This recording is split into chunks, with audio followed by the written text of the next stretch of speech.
Oh, look at him jump.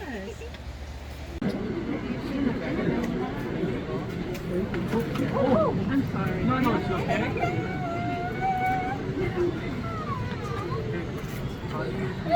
How you getting?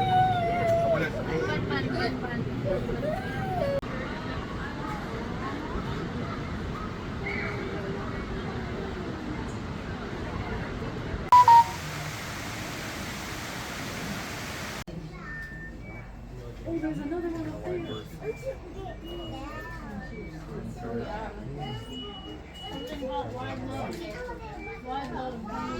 Yeah. Here.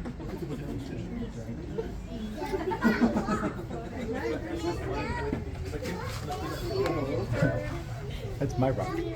Yeah, I know. I want to sit on that rock.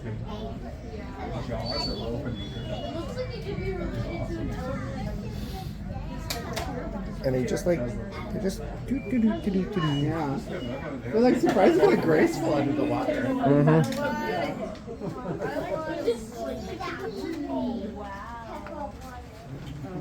No, you can't barbecue them. I do have a barbecue big enough though.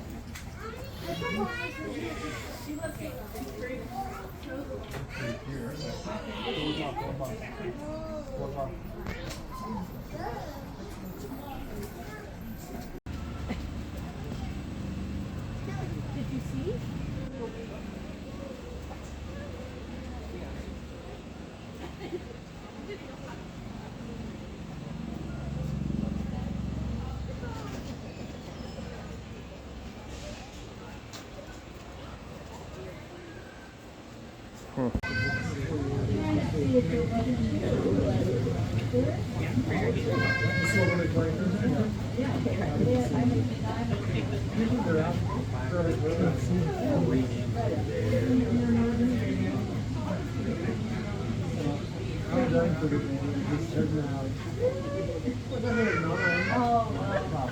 So what is it, almost 2? Is it almost 2? I don't do that. That's about how long. Have a good day.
Survived.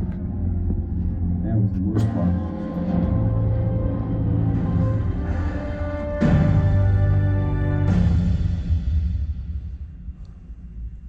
Well, seeing as how this is my last speaking engagement, we might as well get right to it. Some people know the history of the aircraft carrier USS Hornet and my squadron, Torpedo 8.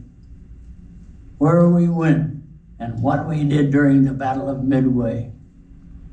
But knowing it and seeing it up close, two different things.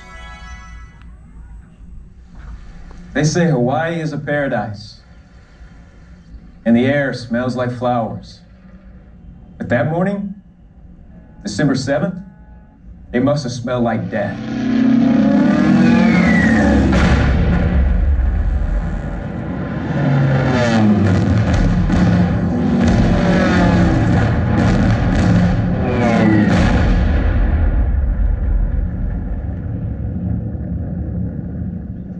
Admiral Yamamoto knows he has to destroy the carriers he missed at Pearl Harbor. He knows that if he can sink them, the west coast of the United States will be open for an invasion. A battle is coming. Our codebreakers have determined the Japanese strike will come at Midway Island on June 4th. I stand by this intelligence. We're deploying carriers Enterprise, Hornet, and Yorktown, plus their squadrons of fighters and bombers. Our men are ready. Even though Japanese forces outnumber ours almost 2 to 1, we'll do the best we can with what we have. That has always been more than we needed.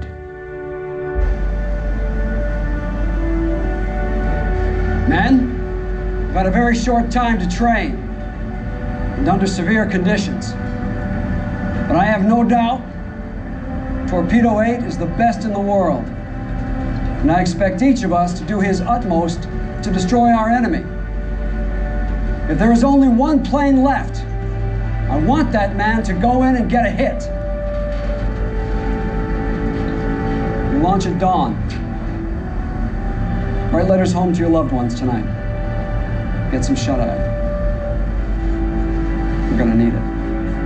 On the Hornet, we not only had to train a squadron of boot ensigns, of which I was one, but we had to fight a war at the same time.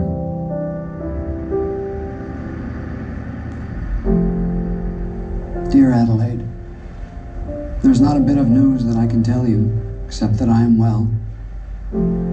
I have your and the children's pictures here with me, and I think of you all.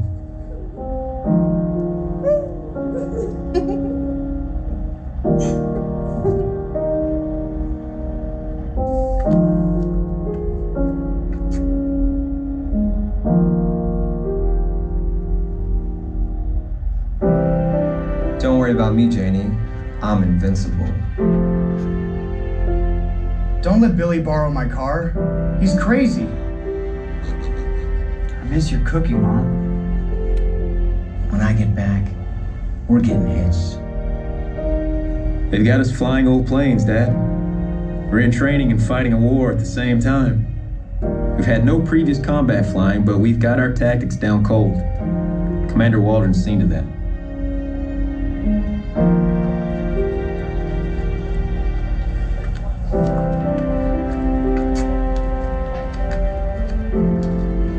Hey, Sanchez. I don't know what to say. Tell him how hard we're all working and that you love him. You can never say it enough times, Tom. We've been working hard. I love you. I love you. I love you. The Japanese want to defeat us. We can't let that happen.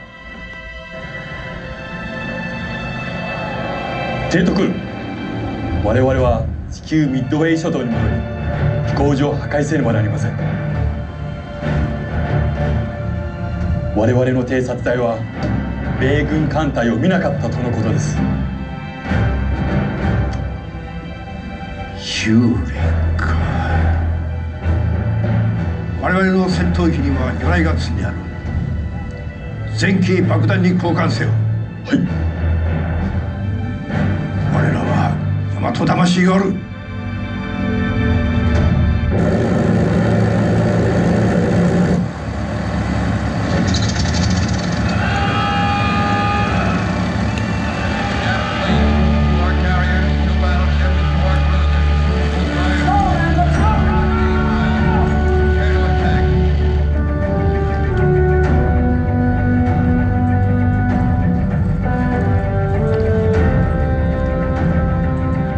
Before we left the ship,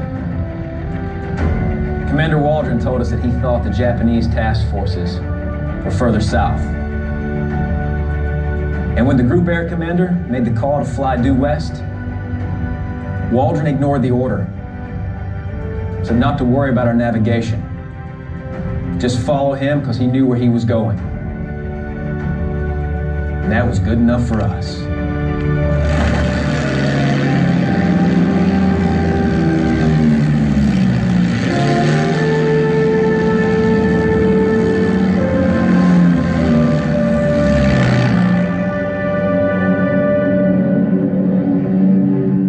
When we got into the air that morning, we did what we were trained to do, and could almost look at the back of Commander Waldron's head and know what he was thinking.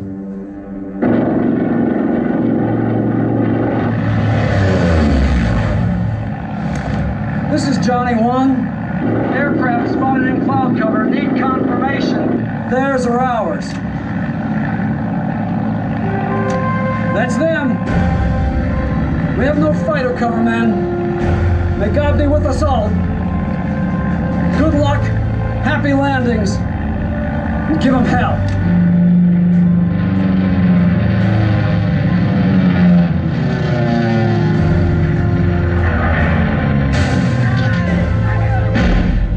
Johnny 1 to Johnny 3. Business, 11 o'clock. Look out.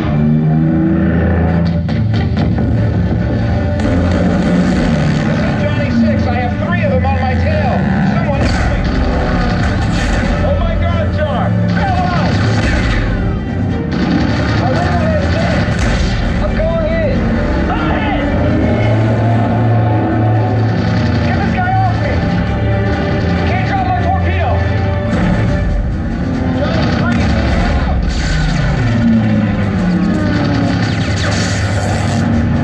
I'm hit! I'm going in!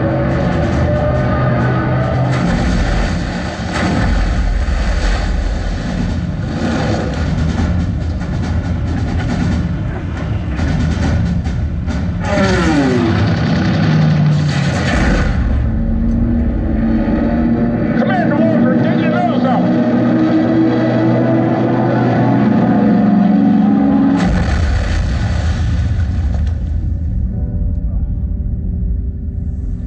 We lost a lot of men. 51 torpedo planes took off and 7 returned. Those who didn't die were just lucky. That's all.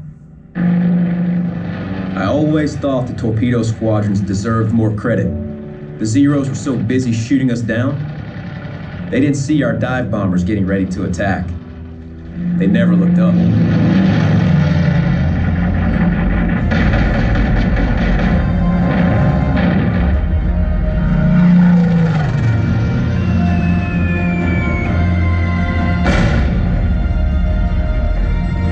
Mark 6, blast them! Bullseye, Mark 6, good job! I got him right down their pipe. In just under 6 minutes, the dive bombers scored direct hits on the Akagi, Kaga, and Soryu, but the Hiryu escaped detection. The Hiryu launched 18 aircraft to sink our carriers. Yorktown's radar picked them up and launched their own fighters. But 7 Japanese aircraft broke through like hell itself and scored 3 direct hits on the Yorktown.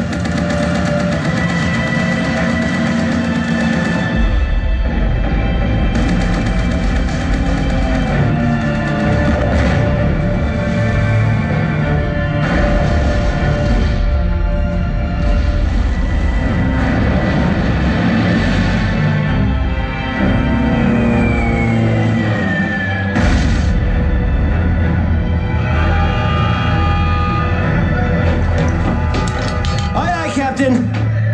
We'll do whatever we can to keep her in the fight. Tell them how hard we're all working and that you love them.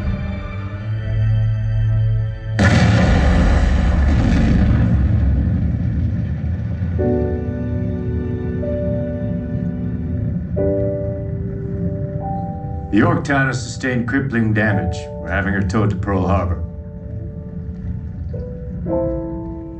We will get the fourth carrier.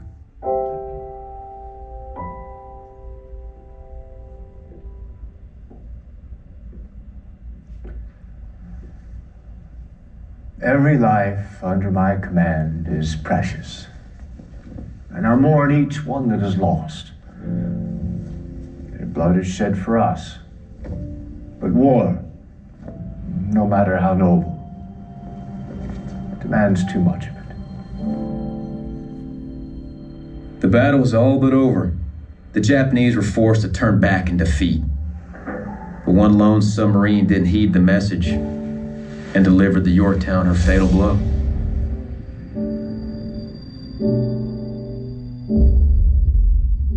This huge ship slowly sank below the water, the waves, until it disappeared, and we watched it until it was completely gone. It's very brutal business. It's a terrible thing that so-called civilized nations could. Just showing you why you don't catch two wires. You caught one wire, you immediately lifted lifted that wire up, you're not catching it. Here you can also hook a few of those springs that are holding the wire up. And you just run right across the wires, it bounces down, you go right across. Okay? So, how does the pilot know that he's got the right angle of attack? Well, we have this right here. Call this an angle of attack index or AOA index. Okay? Call this the yellow donut. You want a yellow donut. You want that nice yellow. That means you're right, got the right attitude, the right angle of attack. Okay? If you're too slow, you get this green chevron. Notice how it's pointing down. If you're too slow, your nose is too high. Say, hey, get your nose down. If it's red, you're too fast. Get your nose up. Okay? We want this. That'll give us the right speed, that right attitude, so we touch down or hook, wheels, hit the deck at the same time. Okay? Now, a good landing signal officer can sit here and look out at you and go, that guy's too fast, or that guy's too slow, right? But how do they tell at night? Well, can you see this? Can you see the little yellow light right there? Oh. So if you go around and look at our airplanes, you'll see three little lights. Green light, yellow light, red. And so that the landing signal officer at night can look out and say, hey, get it back on speed. They'll say you're a little fast. They whisper it. You're a little fast. Or if you're fast, you're fast. Okay. But different tone is everything. Just like with your kids. Like I said, okay. So we run the flight deck in an 1.5 hour cycle usually. So we're going to launch 12 to 20 airplanes. When we do that, we've got airplanes all the way back here, all sort of in line for the catapults, right? So the land air, the guys who are getting ready to land, they're overhead and they're looking down, they're going, deck is foul, I'm not going to come in here. So as we're launching airplanes, the deck will start to clear, they'll see it clear, and then they'll come in landing pattern and land, okay? And then we'll take a break and do it again, an hour and a half later, right? Okay? So, when you see the deck clear, lowest guys are the fighters, right? They're the most fuel starved. So they're going to come in first. So they're fighter guys, so they're going to come in 800 feet, they're going to come up the starboard side, the right side of the ship, come up, they're going to go fast because they're fighter guys. They're going to be screaming up, and then they're going to make a level 800-foot turn trying to slow down, okay? When they're coming in, they've already got their hook down. They make that turn, they go to idle, they put their speed brakes out, they try and slow down, they pull a bunch of G's because that puts drag on the airplane trying to slow the airplane down. We call that the brake. So they go into the brake like that, they get to beam the ship, they're shooting to get about 1.25 miles, 1.5 miles to beam the ship. They're gonna descend to 600 feet, slow down so they get their gear down, they get their flaps down, try and get a beam the back of the ship, gear down, flaps down, hook down, yellow donut, on speed. Okay? And then they're gonna start their turn in. Why can they start their turn in to beam the ship? Because before we started landing airplanes and launching airplanes, captain turns the ship into the wind. We got 30 to 35 miles an hour wind right now. So the ship's actually moving away from it. So as you're turning, you're going to come around and end up with about 15 to 17 seconds on final coming into land. Oh, it's moving. You're monitor the whole way. So you come around, originally you're just going to be watching numbers, right? Going to keep that yellow donut, keep yourself on speed, But you're watching just the numbers, knowing that, okay, at the 135, I need to hit this number. 45, I want to hit this, this altitude. And then as you come around, eventually, we'll pick up the meatball. We'll start seeing the ship, seeing the center line. We'll start that mantra. Meatball, line up, angle of attack, all the way down to touchdown. And at touchdown, full power. Okay? Now here we go. Full power. So this guy, unfortunately, F-18, so we can't see the AOA index because it's in his head-up display. This guy's also a hot dog in there back there. Notice he doesn't even get some shit up before he starts turning. Okay? So he's a hot dog. He's turning early. Now he's looking just inside right now because just on his numbers. He's trying to stay level. He's trying to slow the airplane down. He's taking a peek. He goes up. I'm getting a little too far wide, so I'm going to overbank here. I'm going to pull all the way into a little bit of stall buffet there, trying to get the airplane slowed down. Still taking a peek. I'm right back inside, trying to hit his numbers. What is he taking a peek at? The ship, where the ship is, how far away the ship is. Looking at the ship. Here we can start seeing the wake of the ship. Okay, because he turned so early, he didn't have any time to roll out. He just kept going. So here we go. Now he's doing more, a little more outside, still mostly inside though, because he can't see the meatball yet, but he's trying to get his line up right. So he's peeking after that. He's going to cross the wake at about 375 feet. And right about there, he's going to start picking up the meatball. And you're going to see him spending almost all his time looking at it. Because now he's just starting that mantra. Meatball, line up, angle of attack. Meatball, line up, angle of attack. She overshot it coming back. Okay. Rolls wings well, about 15 seconds here on final coming in. Hallway. Meatball, line up, angle of attack.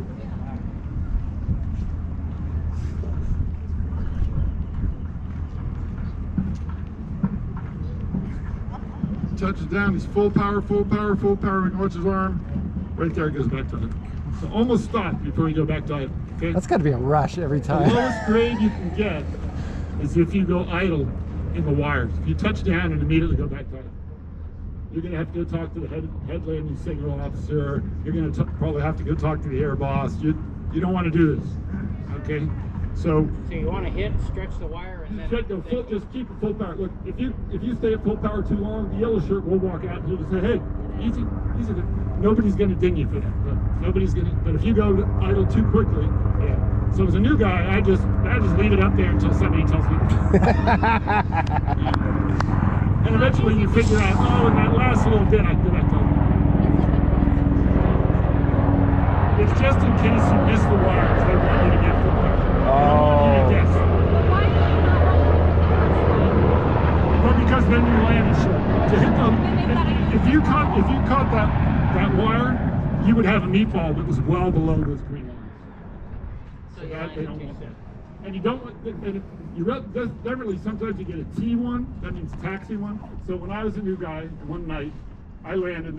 Head LSO took me up on the flight deck, went way to the back of the ship, and goes, "This is where your hook landed." And it's like 30 feet to the wire. And you can see it. Don't do that. And you said yes? Yeah, I said yes, and they gave me a very bad grade. Okay. 1,000 times. So, okay, we just watched that. We don't need to see that again. Okay. Oop, sorry. Okay, here's our E2 coming into land. That's 80-foot wingspan again. 80, no. Got it right on center line, but you see how the wheels and the hook are all in one plane there. We're nice to our landing signal officers. They don't have to stand out in a 30-mile-an-hour wind. We give them a little break there. Okay, so here we have. This is looking pretty good. Meatball is pretty close to in the center, maybe just a little sagging low. Right on center line, but you're probably going to get waved off right here because we do not have a clear deck. See the C2 is still in the landing area. Okay, so we're trying to land an airplane every 45 seconds. Sometimes this happens. Don't get out of there. What happens if you have seats in here? I will get to that. Okay. Hold that Okay. up. This is a C2 coming in, land this airplane right here. Okay. They come in at about 115 miles an hour, but we got 30 miles an hour wind, right? So closing about 85 miles an hour to the ship. That's the land right on center line. Notice they've been out at sea for a while. They've worn all the paint off the landing gear.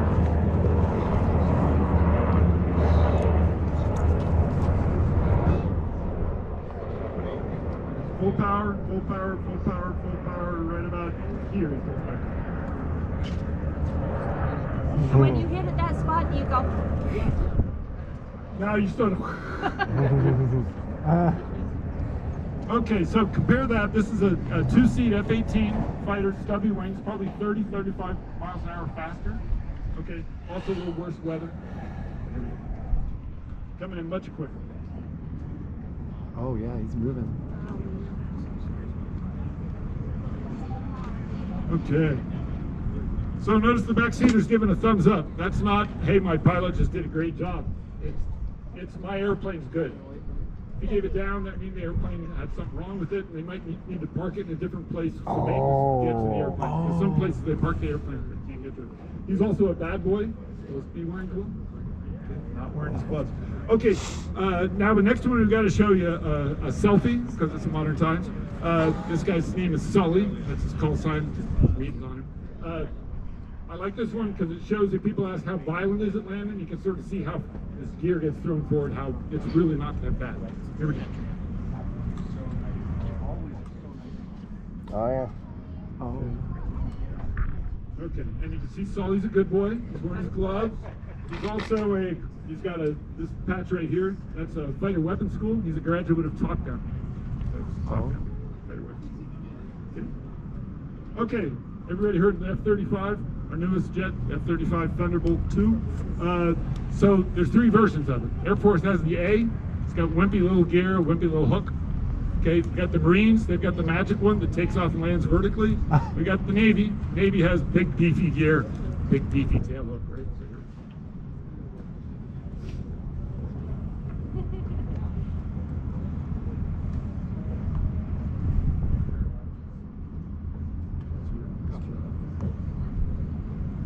Okay, let's talk about these guys on the deck. Okay, there's a bunch of people working on the deck. You got to be qualified to come out here on the deck. You can't, if you work down in the engine room, you can't just go, hey, I think I'll go up and hang out. Yeah. So you got to be qualified up here, flight ops. So what's going on? So the yellow shirt there, yellow shirts are for flight directors. They're the guys who taxi us around. So once you're on the deck as a pilot, we don't take our eyes off these guys. Okay, he's giving two signals of the pilot right there. One, he's saying, look at me. So he's looking for the pilot, turn his head and look at him. And the other is he's got his hands wide open. He's saying, stay off the brakes. Okay, why do we do that? Well, when we catch the wire is actually a braided cable. You can see a section up here. Get done. So it actually stretches a little bit, like a rubber band. So it's going to stretch a bit, and then it's going to rebound. And it's going to pull your aircraft backwards. We want this.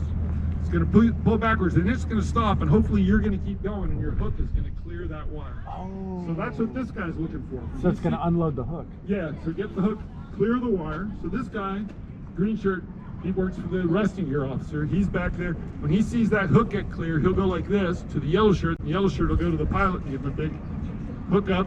You get the hook up, this guy will give a thumbs up that it's clear. Wow. The yellow shirt will start taxing you, turn you, get you out of the area. Okay? Because next 45 seconds we're bringing an airplane back. But to get a clear deck, we don't just need airplanes out of the way, we need that wire all the way back in position. So when he sees it get clear, if you're giving a thumbs up to him, he's going to turn around and go like this, and they'll start retracting the wire. Okay? This guy over here, he's got a big hook. That's for two things. One, in case the wire gets wrapped around the hook of the aircraft, you can use it to pull it out. Also, once the airplane's coming back, you'll see him, he'll be directing the wire sort of. You can push the wire around, make sure it doesn't wrap around itself, it goes back how they want it. And this guy over here, he's going to actually run along the wire and make sure there's no bits broken. No, none of the strands broken. Oh, do a visual. Yeah. Okay. So we're actually watching the wire. We count how many landings each wire gets. Once a wire has 100 landings, the center section of that wire is immovable, and we'll pull it. Because we really don't want to break a wire. I think we can all say that would be bad, right? Okay, nighttime. This is what the deck looks like at night. There are actually some yellow lights, but you really don't see them until you're on the deck. So this is the lights you have. Carrier box lit up like this, red lights here. These red lights, you can actually see them on this boat when you're off the boat. They go down. Like oh, they're on vertically on the back of the ship? Okay, but so what they do for you is if you're off to the side, this will look like this, but you'll see those lights, they'll appear like this. Oh. And then if you're over here, they'll appear like that. If they're all lined up in line, you're right on center line. Oh. So it gives us a better center line than just looking at this. Oh. Okay, you can see that'll be cocked. Okay. Huh. So here we go. Nighttime over here, daytime over here.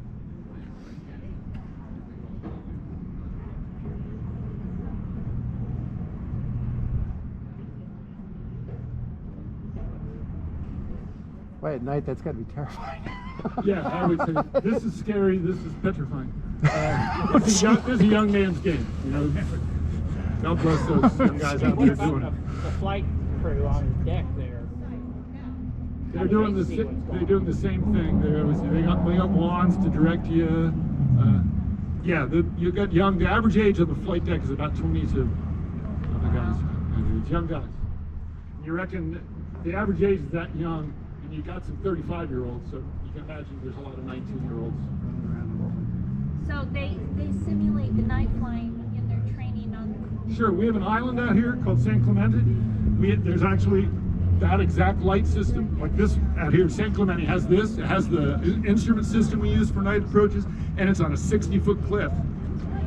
You know, which is our modern carrier is 60 foot, and I swear that place gets underway at night. It's got the best training at all. It's good because I was an instructor here teaching guys how to do. You don't do night landings on the boat when you're in the training command. You do it when you get to your what we call the fleet replacement squadron. So you finish, get your wings, and they assign you to a type of aircraft. You go to a fleet replacement squadron and learn how to fly that aircraft, and then they send you to your fleet squadron. So I was in the training squadron over here in North Island, and we would take guys out to San Clemente at night. And I tell you, this is great training. Because I mean, guys, it's not a big surprise when they land of the boat. Well, I say not a big surprise. I'll give you a quick story.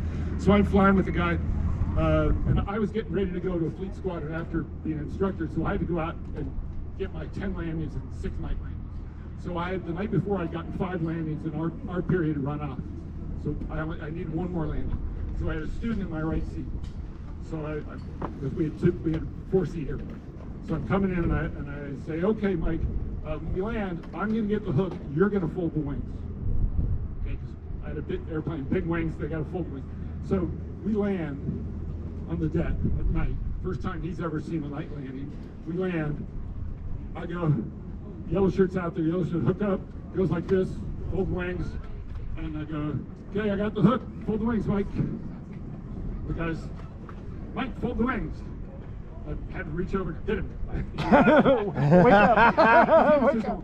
He's like, oh my God, what just happened? Yeah, we're here. Yeah. You're still alive. I joke at night, you know, like this, little deck, little deck, little deck, little deck, big deck, damn. It happens really fast. That last little bit happens really fast. Little deck, little deck, big deck, okay. bam. So I accidentally played the next bit. Okay, so we rarely break a wire, but I won't say it never happens. So this is all the way back in 2016 on the Dwight D. Eisenhower, my old ship. It's got a clear deck. We got 28 knots of wind, so that's about 32 miles an hour wind.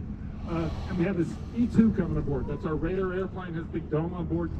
5 people inside an E2, 2 pilots up front, 3 radar operators in the back. Okay, no ejection seats on this airplane. They got a big dome over the head. They couldn't eject this thing. So what happens in this one, they're going to come in and the arresting gear machines, they had a problem. So he pulls the wire all the way out until there is no more wire at the end. And at that point, the wire snaps. Okay, so here we go.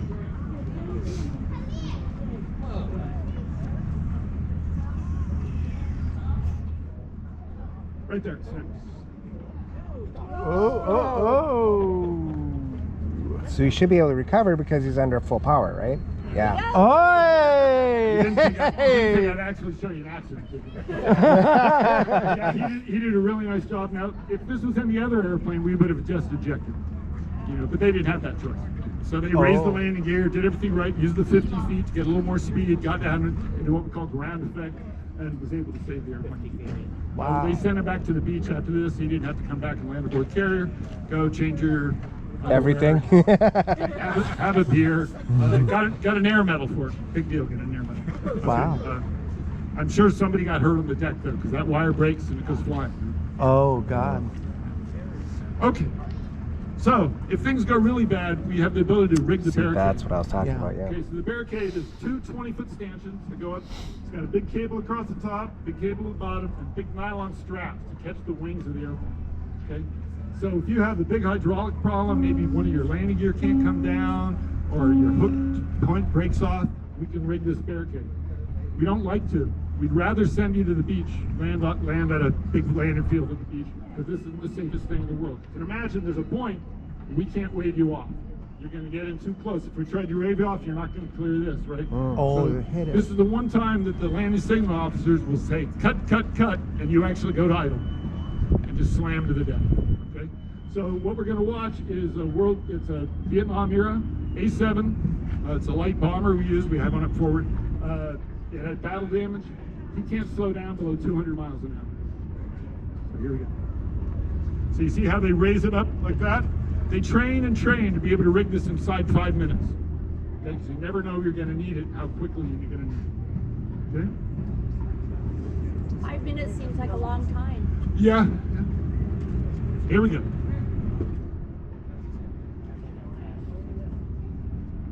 So you can see he was really moving. He actually collapsed his landing gear. His nose gear collapsed.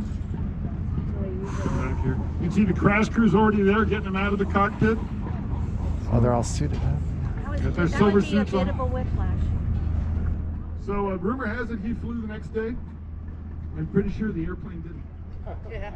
Okay, that's it, folks. Okay, if you have time, I really recommend you go tour the islands, go see the bridge and the primary flight control. We also have a talk up forward about launching airplanes, or catapult talk. Thank you very much for coming. Thank you. If you have any questions, I'll be glad to take those. Giant propellers. I'm taking a video. Also powered the ship's catapult system. Without it, Midway couldn't launch their planes off the flight deck. Ships need electricity, radar, radios, navigation.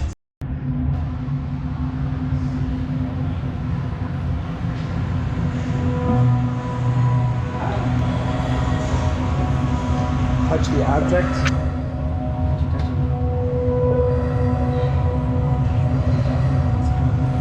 Oh, and then this is the interactive.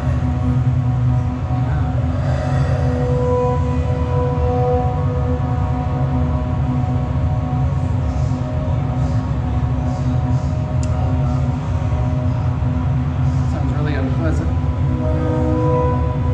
Unfortunately, some people don't see light. You know?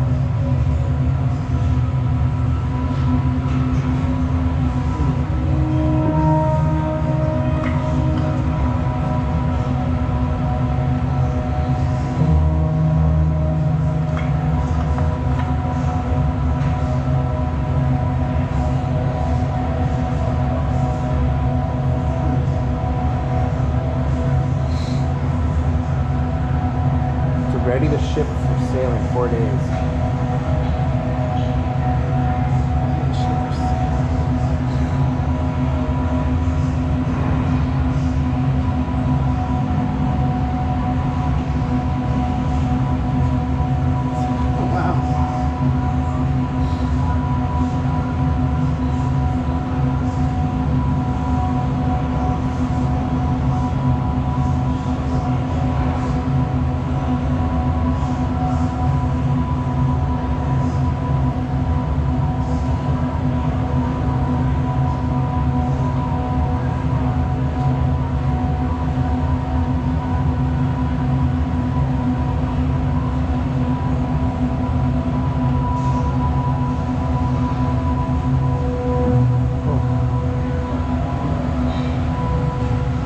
This is communication, I guess.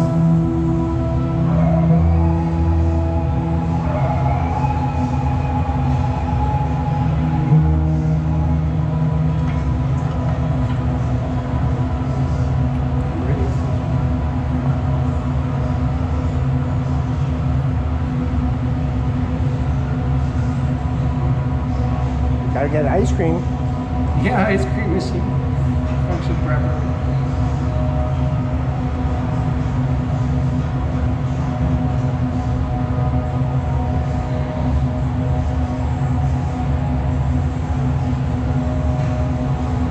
Maintain the hair clippers. That's funny.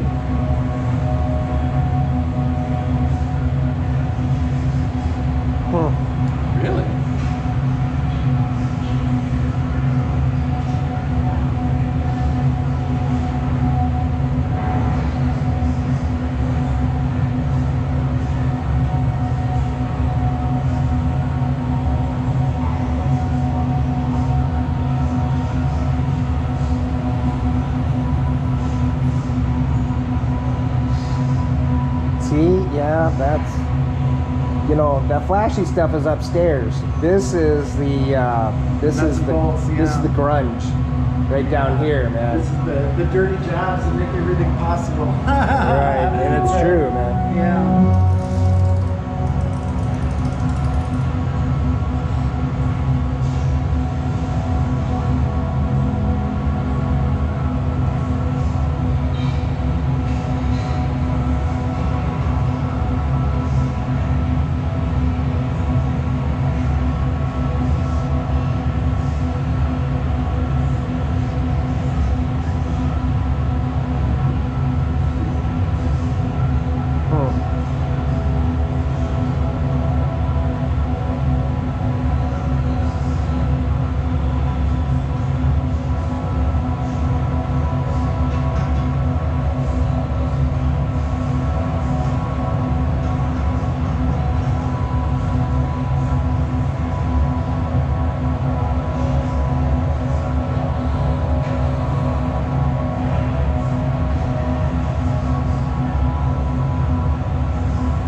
Oh, this is the throttle.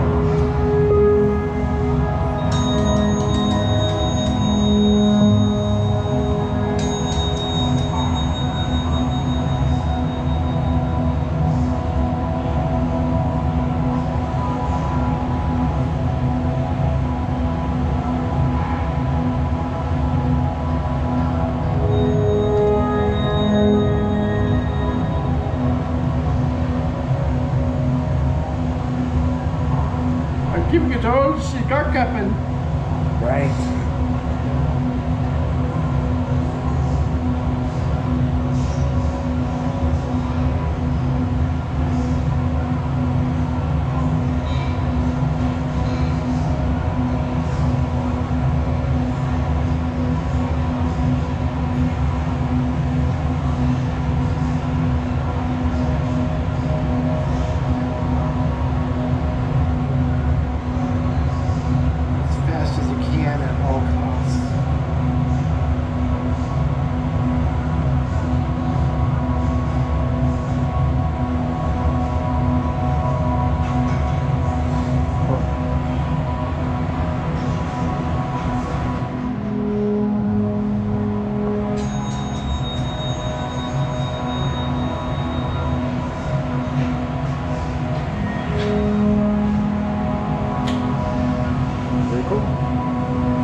Should we keep moving?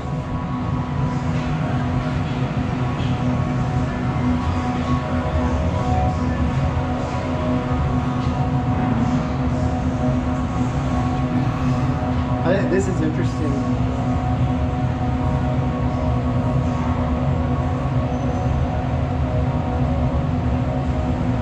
There's damage that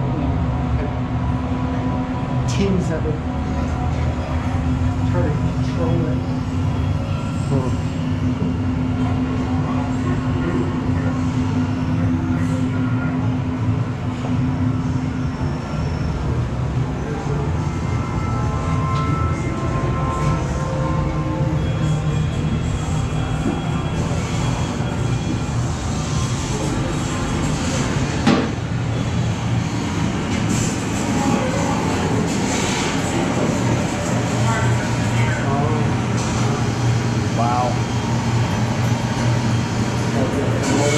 Burns out or something like that. Sure.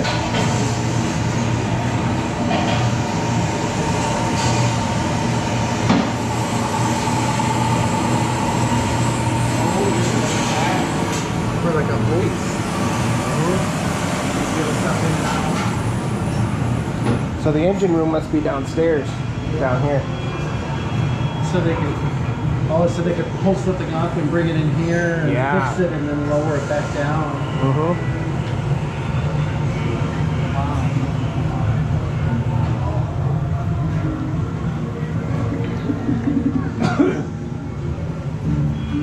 He retired most of the time if you were lucky, you tried to squeeze in some sleep in between your watches.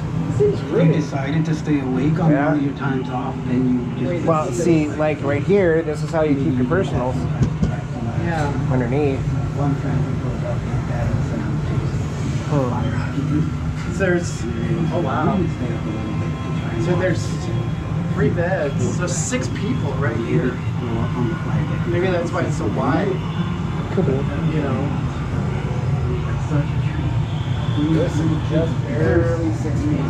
This is 6 feet. Yeah. There's 12 people just in this area. As soon as you got up. Jeez. Yeah, I guess that's not that many, is it? Now, come out to see daylight. If you were out Emergency breathing equipment right here. So in case there's a fire, you have emergency breathing equipment. Yeah. For about an hour, an hour and a half, you went up to the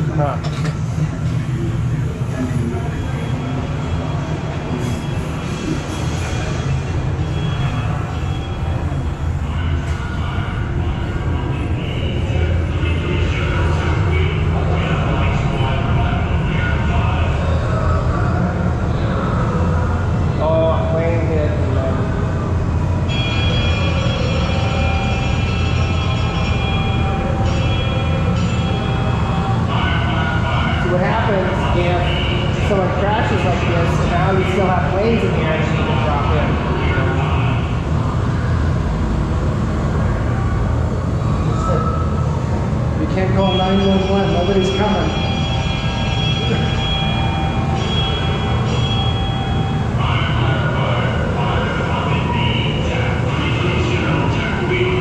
So these right here.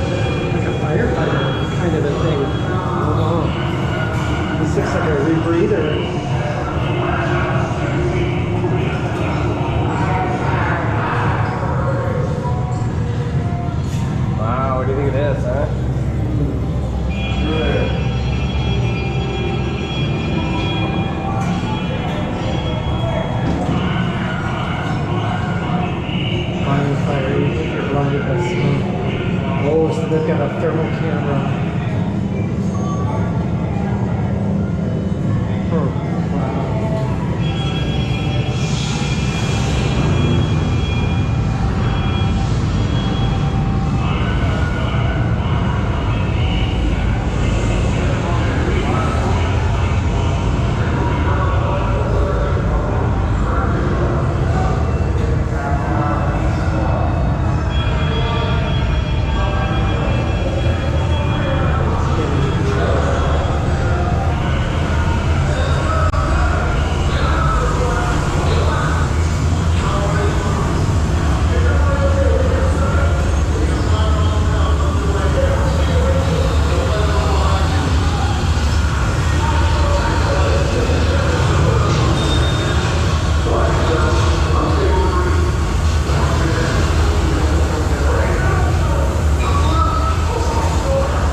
Oh, we have to go this way.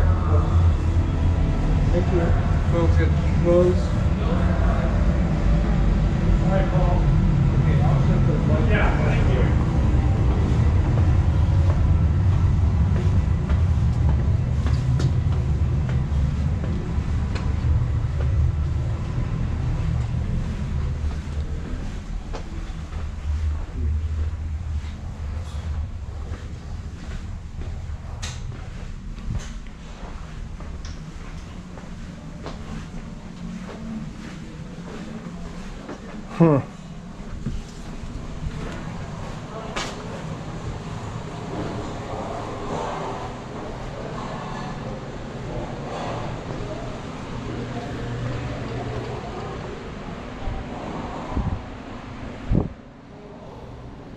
Rockets. They just have rockets next to the Oh, the dining area. Yeah. Raisin Bran. Did you see that they said the drinking water tasted like fuel because the fuel lines ran through the water tanks? Oh. Wow. Ooh. That would suck. That seems like a bad idea. I'm thinking probably.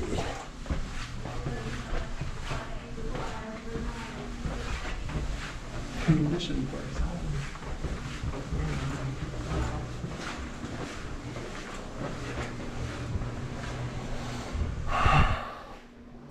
Meatloaf, fried chicken, mashed potatoes, macaroni and cheese, applesauce, cherry cobbler. Did you get to see what you wanted to see? Not fast enough. Yeah, we were quick enough. we're too interested. That's the problem. You know, you can come back tomorrow for free. That's what somebody said. Yeah, how do we do that? On your way out, there's a desk. Kind of service desk. Okay. And it's on the way out. Okay. And then just ask for it. Yeah, we got here at the opening, but we've just been so interested in everything. It's just a great place. Yeah. Thanks for your time. Appreciate it. Thank you. Thank you. Have a great day. Thank you. Thank you. Oh, wow. Do things like that to each other, convincing me that we're not really civilized yet. Comrades in arms who sleep in darkness at the bottom of the ocean for 50 years after the end of the war. Thank you for your sacrifice. My heart is full. That day in Midway, 6 minutes changed the world. 6 minutes. Torpedo 8. Every one of them was like a brother to me. No hero ever truly perishes. No sacrifice is ever forgotten. And those who died are angels that walk among us.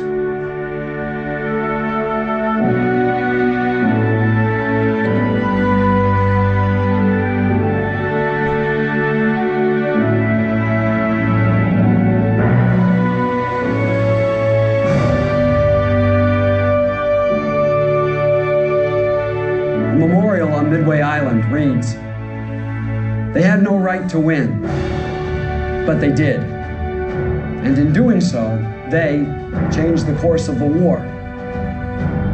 Even against the greatest of odds, there is something in the human spirit, a magic blend of skill, faith, and valor that can lift a people from certain defeat to incredible victory."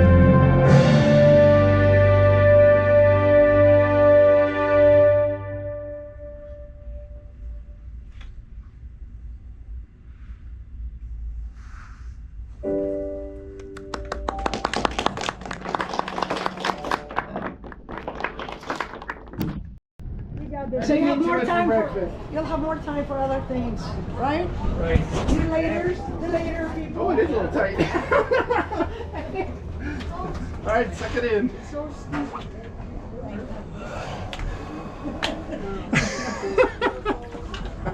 You're supposed to be running, aren't they? I think they're supposed to be running up the stairs. Bombs aren't here yet. Yeah. We got time. Yeah. Yeah. They need some machine guns or something to keep us moving.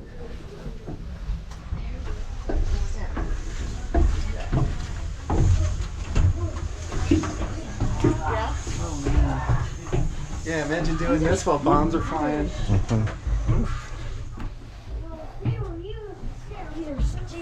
Ladders. Oh my goodness. I wish they had Well, that's fairly high, but- for 2,000. 100 feet. Ow. Yeah. Oh my god.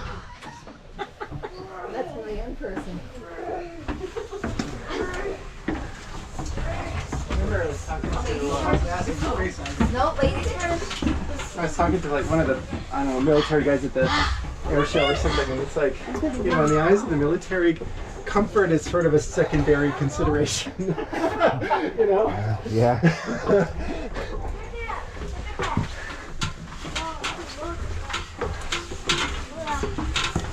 It's not necessarily built to be comfortable. Oh my god. Well, you have limited space to work with. Ready? Yeah. Ladders. Oh. There. Well, that's the thing, yeah, everything's a compromise. And it's like, okay, do you want to be safe or do you want to be comfortable?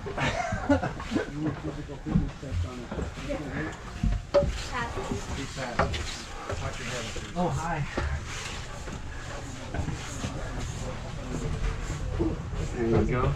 Watch your head up here. Plenty of places to get knocked around. Where are you going? In there. Headed out or? Thank you. Yeah. Uh-huh.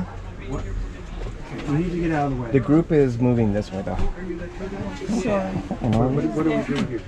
I'm done there. Sorry. We have a presentation to do here. Ah, is it? Yeah, Ah, okay. He'll tell you Sorry, about it. it was just all the kids running around, so I just escaped. No, we'll see that. We'll see that in just a little bit. Oh, okay. Yeah, I'll just tell you a little bit about this room, and then we're going to move on to a couple other spaces that. All right. Morning, everybody. Can you guys hear me okay in the back? Yep, good. All right. So this is what we call a primary flight control room. It's the same as the control tower, basically. Is the same as any airport you've ever been to, really. It's the control tower for our floating airport here. The airspace around the ship is controlled from here, 5 miles around the ship, 2,500 feet up. Everything that happens on the flight deck is choreographed from up here, movement of aircraft. The head guy up here sits right here. He's called the air boss, and he's a senior tailhook guy. He's been the commanding officer of a tailhook squadron in the past. He's assisted by a guy sitting to his right, who, for some reason unknown to me, he's called the mini boss. Has nothing to do with his size. It's just, I don't know, maybe the very first one back in the day, he was a little guy and they just kept the name mini boss. I don't know. But I think assistant air boss might be more appropriate. But there would be 5 guys standing back here along these panels, and they are junior naval aviators. And they're up here to be subject matter experts for specific kinds of aircraft. Like the air boss and the mini boss, they might be F-18 pilots, and they have a question about helicopters. So there would be somebody up here who could answer their question. If they don't know the answer at the top of their head, there's a manual, big thick manual, kind of like the owner's manual for your car, one for every kind of aircraft that would be on board. Okay? There would be some sailors standing along these panels here, and they're monitoring lighting systems on the flight deck, as well as some fire suppression control systems. There'd be a guy standing right back here, and I say guy because, you know, back in Midway's day there were no women on board, it was just guys. There would be somebody monitoring these gauges here. So the gauges indicate there's 1, 2, 3 for the arresting cables, the 3 arresting cables, and they would show that the tension settings are correct for whatever kind of aircraft is going to land. Different aircraft have different weights. Same kinds of aircraft might have a different weight depending how much fuel is on board, armaments, or what have you. So the tension settings are adjusted so cables are only going to come out 340 feet. Okay. The 4th dial here, the air boss who was sitting in that left-hand seat, he's maybe a little more focused on the recovery of aircraft, because that's a little more, can be a little more problematic than the launches. So the mini boss, he would be maybe more focused on the catapults than. Okay. So. Okay. Sure. Because the landing's hard. That's the that's on an the aircraft. trickier part. For sure. Were you the last one, ma'am? No, A couple more coming? Yeah.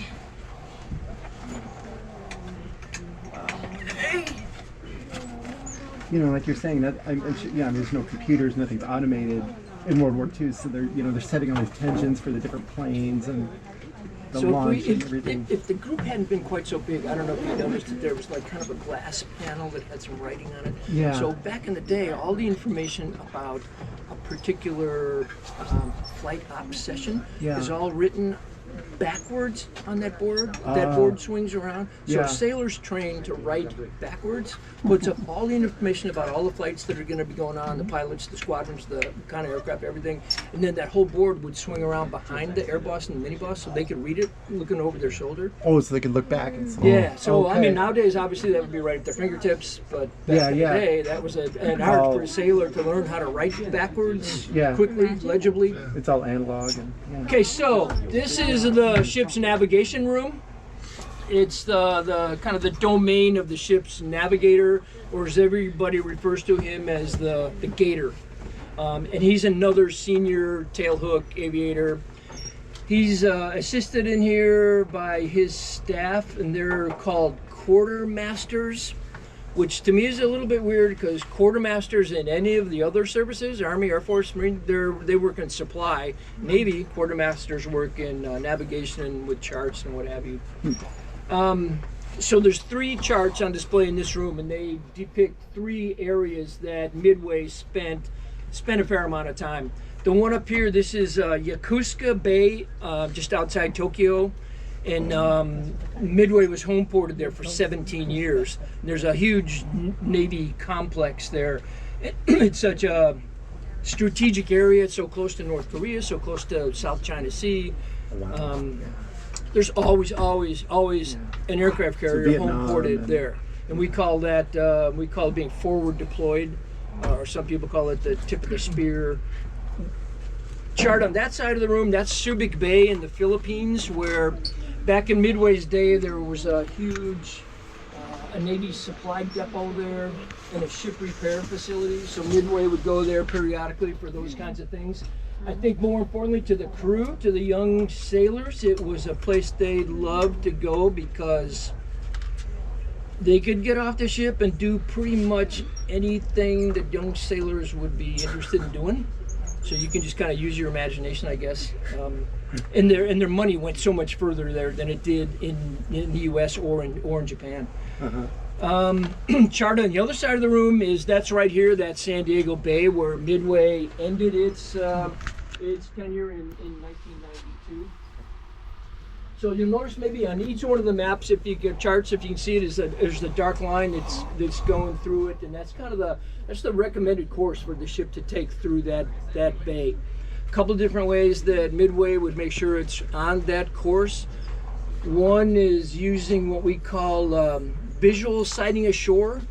Okay, if the ship is close enough as they approach the bay, they can see something, a fixed object that's not going to move. It could be a tower, it could be a antenna or something that's not going to move. You can see it from the ship, and the distance between the ship and that object would be measured at specific frequent intervals using a device called an alidade, and we'll see one as we go up to the bridge. Alidade is kind of like if you put a telescope on top of a compass. Compass would give you the direction. The telescope gives you the line of sight to what you want to measure. Oh, like a surveyor would use almost. Yeah, similar to that. Yes. Okay. Yep. If you can't see the shore, then that's what Midway had a Loran radar system that would be employed. Early 90s, 1990, 91, something came to the ship that was kind of a game changer for not just shipboard navigation, but navigation in general. I know you know what this is. GPS. Bingo. Yeah, GPS system. It's gonna be a game changer. So back in the corner, that's the ship's original, back in the right-hand corner back there, that's the ship's original GPS system. Pretty primitive by today's standards when you think of your phone, but back then, when it was introduced, it was like, this is cool, this is a new big This is deal. like 91? Yeah. Yeah. If all else failed, if satellite communications were knocked out, if radar was being jammed, there's another system that the ship could use. It's kind of like the backup of all navigation systems. It's called celestial navigation. Literally thousands of years old, whereby an object in the sky, some heavenly body, would be identified, and the angle between that and the horizon is measured at very specific frequent intervals. There's the chronometer would measure the time, but it's kind of complicated, but it works, and it still works, and it's still taught at the Naval Academy. The device that measures that angle is called a sextant. Yeah. There's one in the case back there. There's a picture of one up here. Could still be used if everything else was inoperable. So they would have to probably go up on the flight deck or something to do that? Or? Yeah. Yeah. Something that everybody in this room would be very concerned with all the time, and that is, how much water is there underneath the ship? Right. Don't want to know. Yeah. It's a big deal. Yeah. So there's a device kind of like this boxy thing on the side there. That's called a fathometer. And that's what would give that information in fathoms and feet. Sonar beam from the keel down and back to the ship, and that would give that information. It's like a depth sounder kind of a idea. If that ever got to 0 or close to 0, yeah, it would be pretty much like man overboard or something at that point. But yeah, that would be a career ender for several people. But You can't get out and push. no. Luckily, that doesn't happen very often. That's kind of in a nutshell what goes on in this room. So we're going to go from here up to the bridge. What's the draft of something like that? It's about. I'll tell you. Oh, okay.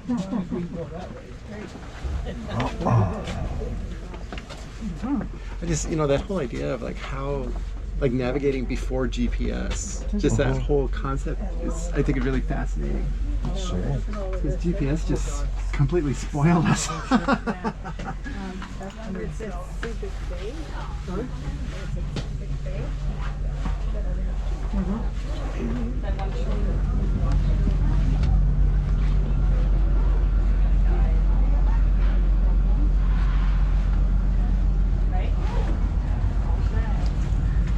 This is that thing I mentioned. This is that Alidade device that would be used.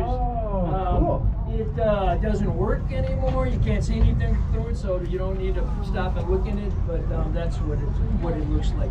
Okay, we're gonna go on into the bridge here. Cool.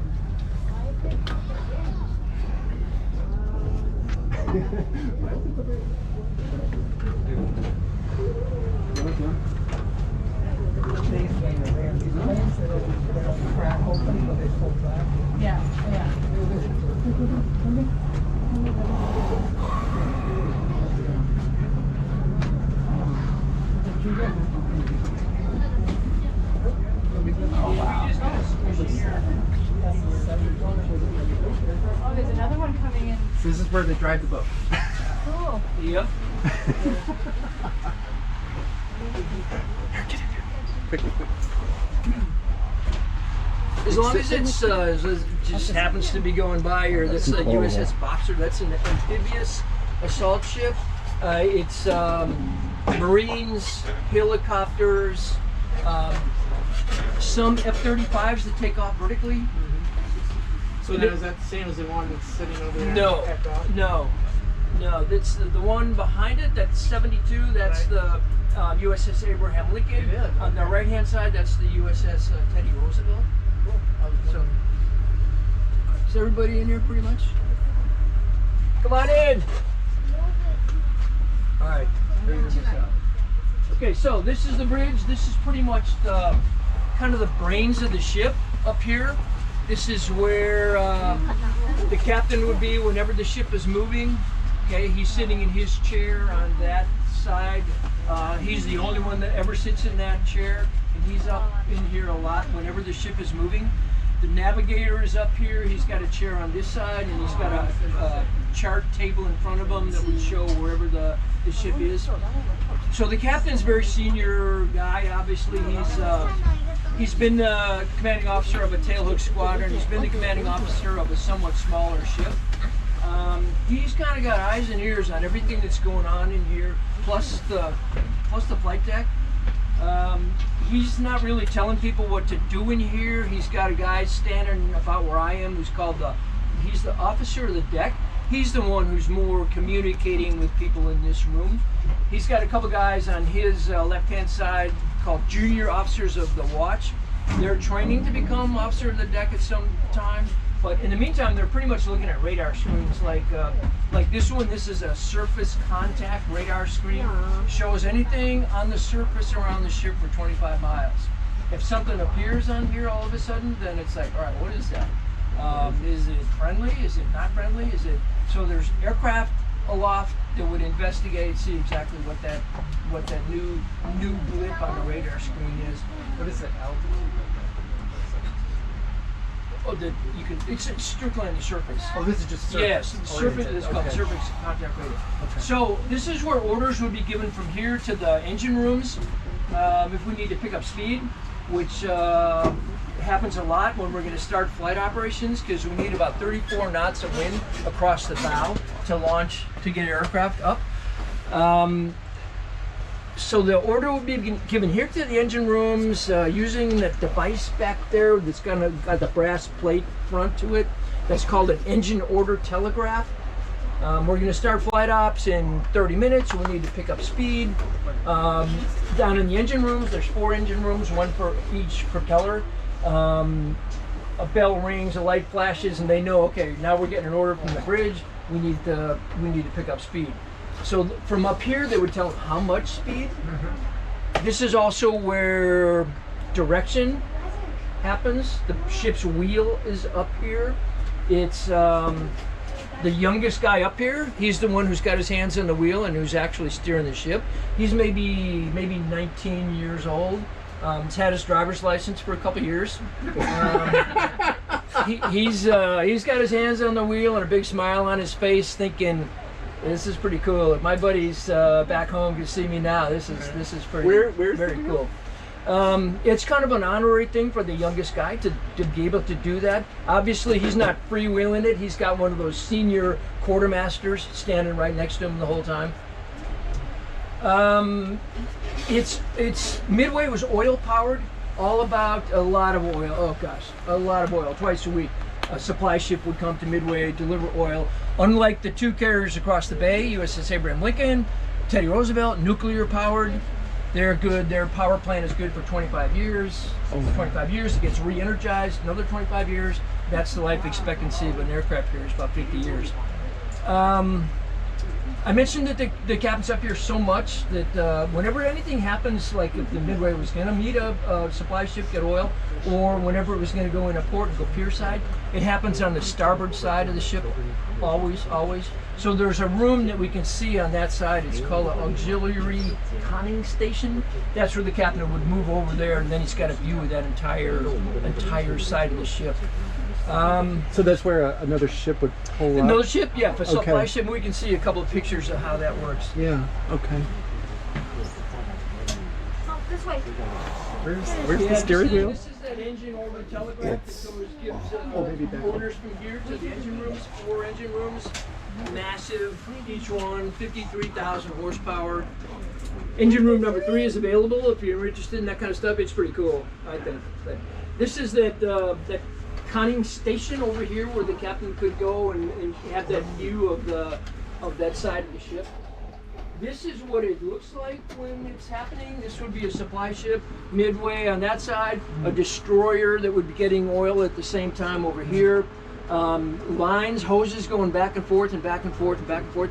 And at the same time, there would be helo ops back and forth and back and forth, taking pallet after pallet after pallet of anything from aircraft parts to produce to dairy products or whatever. They could transfer supplies and oil while Exactly. they're underway. Exactly, yeah. That's what we call an unrep, underway replenishment. Very precise. You can imagine the distance can't change between the ships. The speed can't change. And that's going to go on for probably 7 hours. Oh, Yeah. and you said twice a week or once? Twice a week for oil, for sure. For oil. Yeah. Twice a week? Yeah. Ooh, wow. So what's the speed of the? Can we achieve because you needed a 34 knot headwind? What's it? That's about it. That's about max speed, about 34 knots. So which you're is 30 looking. something Okay. miles an hour. So basically they floor it. When you think of a 70,000 ton ship, that's a pretty good speed. Yeah. So I mentioned that the captain is up here so much. He's got a place where he can take naps. He can get his food brought up to him, what have you.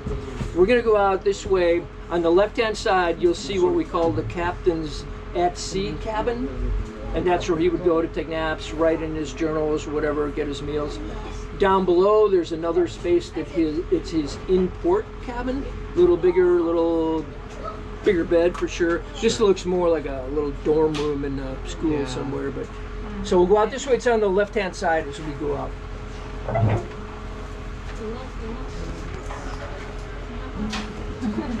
Here, take a picture. Good. That's fine. The steering wheel. Can you see the steering wheel? Yeah. I think he said the youngest fellow steers it. That's good. Could you give me Of take a course, picture I'd of love me to. as well? Thank you. That's so cool. So I will come Well, here we've as got well. time. Yeah, just stand there. Yeah. We got time.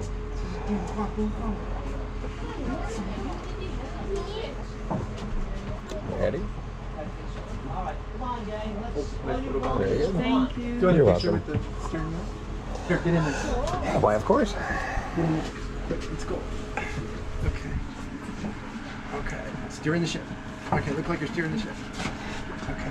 1, 2, 3. Okay, great. There's not much here. When you move it back and forth, there's not much there. That'd be a good question to ask him. If it's hydraulic or... Well, I'm sure it is. Yeah. It's got to be, I'm sure. Uh-huh. Like, early airplanes were all like cable driven, Emergency steering arm. Yeah. Come on in, come on in. You go in the back room till it gets too crowded. And then this is that. All right. Got everybody? Almost. Is that all All right? right. Ready? No. Okay. So this is where you can see. This is literally the captain's home from we're at sea. He lives up here. In fact, he lives in that chair, the commanding officer's chair, CO, okay? Up here constantly. The captain, background-wise, he has had the jobs of all those folks we've talked about so far throughout his Navy career. He has already had command of a very large naval vessel, what they call a deep draft vessel. And now he's been selected to be one of 11 aircraft carrier commanders in the Navy. A lot of responsibility, a lot of authority, but wow, one of 11, a lot of prestige, because it becomes a stepping stone to making admiral, okay? Now, why the captain's chair alone? That is sacred ground. No one sits in the commanding officer's chair, the CO's chair. This is not our group. Even if we're in port and the captain's out running around somewhere, no one sits in that chair. A sailor sat in that chair one time. Disappeared in the pepper smoke in the north. But anyway, And that's good. But that fish market, they're open, I think, all the time. Okay, then I will go there because that's my customer suggested, so that's why. Okay, yeah. Thank you very much. You're welcome. Thank you. Great job. Yay, thanks. Cool. Appreciate it. Thanks for coming.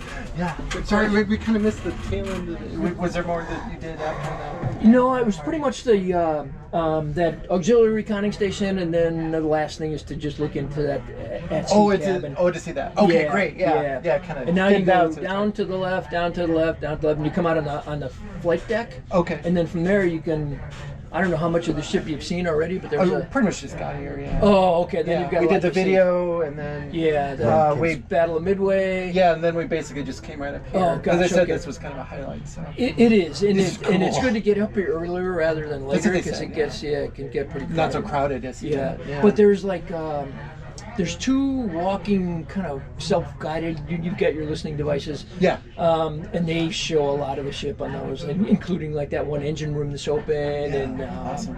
There's some pretty cool displays. I mean.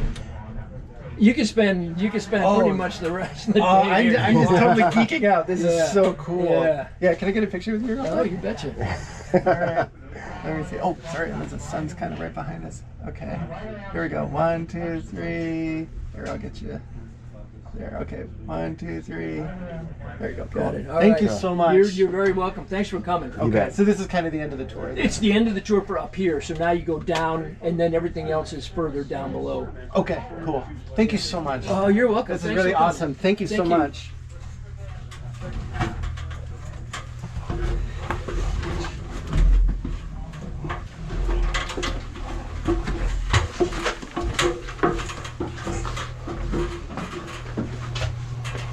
Wow, that was freaking cool, man. Wow. You got to sit in the captain's seat. Well. Of an aircraft carrier. Think about that for a minute. That is freaking awesome.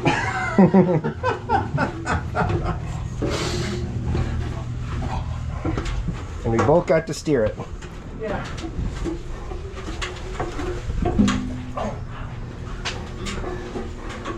Did you hit your head? No, my elbow. Oh, that's, yeah, this stuff doesn't forgive. So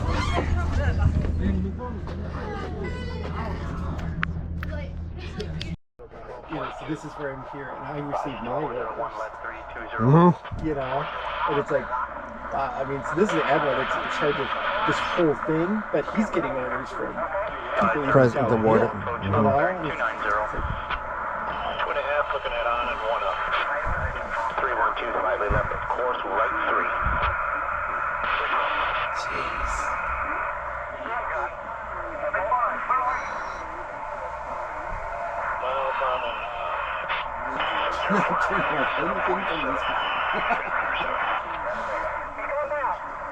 Canadian Navy, French Navy. Yeah, they said something about schoolboy or school bus. Schoolboy was the name of this ship.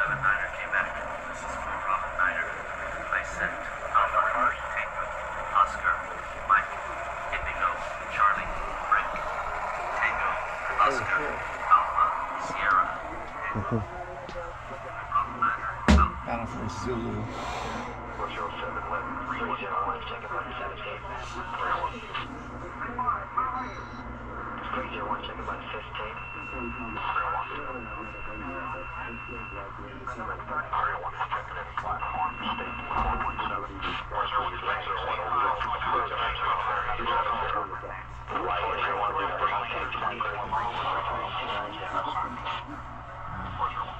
And so you think like, you know, so you have this carrier that has other carriers and other support ships, and that whole unit is being placed around on a chessboard, you know, and then you have another whole unit of carriers and support ships that's being placed on that chessboard, you know.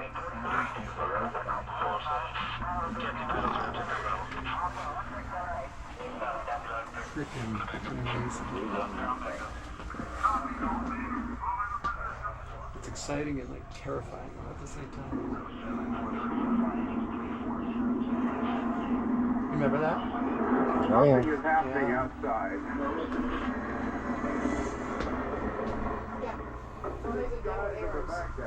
Have been illuminated. We're seeing bright You know, and you set up your plane and you cross your fingers and hope it works. Yeah, I remember watching that. I was in Bismarck on Avenue F. A little apartment. You want to keep moving? mandate of the United Nations Security Council. As of 7 o'clock p.m., Operation Desert Storm Forces is engaging targets. Oh, they're saying, they keep saying TDS. So I guess that's what, this is what they're talking about. Tactical data system. So this is like integrates all the information. The communications hub from the Yeah. Yesterday we were in a different radar and GPS, So they can go and- 25 miles here, but they can go further with this. Yeah. And they're getting data in from circles are planes and other ships and what did you say? The half circles are ships above ground. The half circles on the bottom are submarines. The full circles are something else, and anything that's square is foe. So round is friend, square is foe. Something that, oh, there it is. Right there. Aircraft. Yeah. Yeah, that's the one I wanted that I didn't get yesterday. Cool. so that's kind of the code they use. Yeah. And I'm like, so, I mean, big map, so I open tomorrow. I'm like, so how would they know? They might send an aircraft out, they might send another boat out, Some kind of a transponder. They might ask them to identify themselves. I'm going to reach in your line of Go view right there ahead. for just a second. You're fine. Thank you.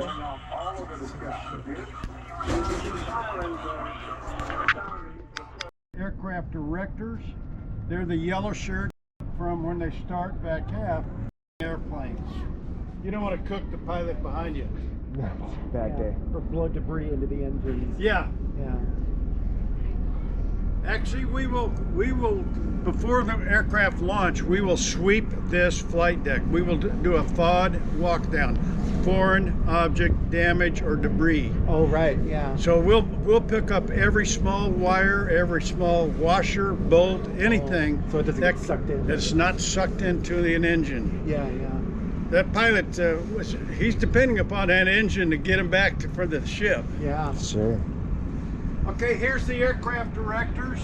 This is the ordnance people, the people that load these 500-pound bombs. This airplane's got 6 500-pound bombs. That airplane's got 52 500-pound bombs. Oh, shit. That's a medium attack airplane. This is a light attack airplane. Oh, wow. Okay, so that was a definition downstairs. Heavy, light. You Yeah. have different briefing rooms, and that's what. Okay. Nice. Okay, the green are the maintenance crew for the catapults, and these white are safety observers or troubleshooters. Okay. Okay. Okay, you got steam up to a catapult launch valve. When that launch valve is open, steam drives this piston, one of those pistons right over there. Oh, here? Yeah. Okay. One of those pistons, actually there's 2 of them underneath the flight deck, and that drags the airplane up to 170 miles an hour. Okay. And okay, by cable. Not by cable. It's steam. Steam pressure. Steam just drives for the it. whole rail. Okay. Yeah, that shuttle shoe is bolted to a trolley. Okay. The trolley is bolted to the 2 pistons. Got it. Cool. And that's what drags this airplane up to 170 miles an hour. Steam power. Okay, once you get this 7,000 pounds of metal up to speed, up to 170 miles an hour, you need a way to stop it before it hits the bow of the ship. And we drive it into a water brake, which is a water-filled cylinder, got little holes in it, and it stops that 7,000 pounds of metal in 5 feet. Wow. Oh, shit. Okay, here's a little video of it. Steam, launch valve, the jet blast deflector behind the airplane. The pilot's instructed to go to full power. The catapult officer signals launch. 0 to 170 miles an hour. The water brake stops at 7,000 pounds of metal, and then we send a bring back up to the bow. Oh, to pull it back. Hook onto the back of it and bring it back for the next airplane up here, which was ready to be launched 90 seconds later. Jeez. So they That's can off turn, of this catapult. They can turn that over in 90 seconds? Yes. So they can launch every 90 seconds? Off of this catapult, launch on the other catapult, so launch in 45 seconds intervals. We would normally only launch 12 to 15 airplanes. Oh, wow. To start about 10 o'clock in the morning. And then we would set the deck up to recover airplanes, so we'd launch, recover, launch, recover, launch, recover until about midnight at night. Okay. 'Cause we'd start flying. So you kind of start off early with a lot of launches, and then you sort of reconfigure things for landings. Well, about every hour and 45 minutes, we would launch 12 to 15 airplanes, recover those airplanes that have been airborne for an hour and 45 minutes. Yeah, yeah. Wow, wow. Okay, all that makes sense so far? Yeah, it's wonderful. Okay, the aircraft director, he's precisely placing the airplane onto the catapult because when the catapult is fired, we want the airplane to smoothly go down the catapult track. Not like this. So it has them straight. And It's it got to can't be cocked straight. at. Yeah, Okay. you don't want to be swerving around on the flight deck when you're in the catapult launch. Okay. And then this kid right here, he's showing the pilot, do you weigh 38,000 pounds? And the pilot says, yes, that's what this airplane weighs, or raise it or lower it. Oh, okay. Because they want to set the equivalent steam pressure for whatever the weight is. The launch pressure. To launch the airplane. Okay. So the pilot must know what this aircraft weighs. This airplane weighs 38,000 pounds. That airplane over there weighs in excess of 50,000 pounds. So that's the equivalent steam pressure that they're going to apply. You want an equal and opposite reaction. Sure. Yeah. So we were talking, like in the island thing, they were talking about they have planning and they had the boards, they have information on all the planes. All the airplanes. So they're probably giving, so that guy thinks he knows what's on the plane, and the pilot confirms, yes. Pilot confirms that yes, that's what's on the plane. And they keep track of the pilots and the airplanes that are airborne. The names or the side number of the airplane and the pilot that is launched. Yeah. That's the air boss up there, and he's responsible for all the 250 people that are working on the flight deck. Wow. The air boss is in charge of getting the airplanes airborne and recovering. Yeah. The air boss works for the captain of the ship. Yeah. The captain lets the air boss take control of the flight deck. Yeah. Sure. Okay. Okay, we'll do jet airplanes and propeller airplanes day and night. We'll start flying about 10 o'clock until about midnight at night. And these kids know not to walk into those spinning propellers. And this is about where you came in. Yeah. Well, get to do that once. Yeah. So they know their life depends on it. These pilots or air crews, their life depends on it too. Yeah. You don't want a kid to be walking into a spinning propeller. Right. Yeah. And I call them kids because the average age is 19 and a half years old. Yep. Jesus. Yeah. Now bring the airplane up until the nose toe gets about halfway up on that shuttle shoe. Stop the airplane. And this is the kid that says, "Pilot, show me your trigger fingers." So the pilot is, so that's under the jet engine. The jet engine is moving the plane apply forward. the power to bring the whole airplane forward, and then they'll stop it. Okay. And then he pushes the brakes on the pedals. Yeah, he'll put the brakes on on those rudder pedals. Perfect. Oh, I see. Okay, yeah. Because all they're doing is just driving this nose toe in front of that shuttle chute. That's what you're hooked up to. There's no bolting or anything. That's just like this. Yeah. Drags that airplane up to flying speed. Wow. Okay. And then this holdback assembly does hold the airplane in position, and that's what this small piece of metal that comes into play. holds it together. Now those are sheared, right? Could I see one of that's those? just an example of the two pieces. What it looks like. Could I see one? Sure. Yeah, I mean. So when the caterpillar fires, that When the caterpillar snaps fires, that. this elongates enough to where it immediately It breaks. snaps. Huh. Half of it goes with the airplane, the other half falls to the flight deck. Wow. Cool. Doesn't look big enough, does it? No. Yeah, it doesn't seem like that would be enough to hold a jet under full throttle. Yeah. It's correctly designed and manufactured to the tensile strength for this 38,000-pound airplane. So, okay, let's talk about that. So this is 38,000, 50,000 over there has a higher horsepower. Oh, so are there do different you use pins? a different size pin for that or not? A different size shear pin. Okay. Oh. The catapult does not care what horsepower that airplane develops. Mm-hmm. So Because the steam was going to drive this airplane up to flying speed. So there is a Do they different have size different pin. strength shear pins? Every airplane has a different shear pin. A Okay. different, we call Okay. it a holdback or a dog bone. That Dog bone, dog yeah. bone breaks. Okay. Yeah, Because makes the sense. steam will break that no matter what. Yes, the steam-powered catapult is going to break it. Yeah. That'll be a slightly different size. It might be longer. It might be a little bit thicker. A little bit thicker. Yeah, yeah. Yeah, because of the horsepower it's created. So you need a stronger one for that plane versus that plane. Right. Yeah. Basically. Okay, But the yeah. catapult does not care what power setting that when you're launched, that catapult's, even if you have 0 power on the airplane, you're going to go flying.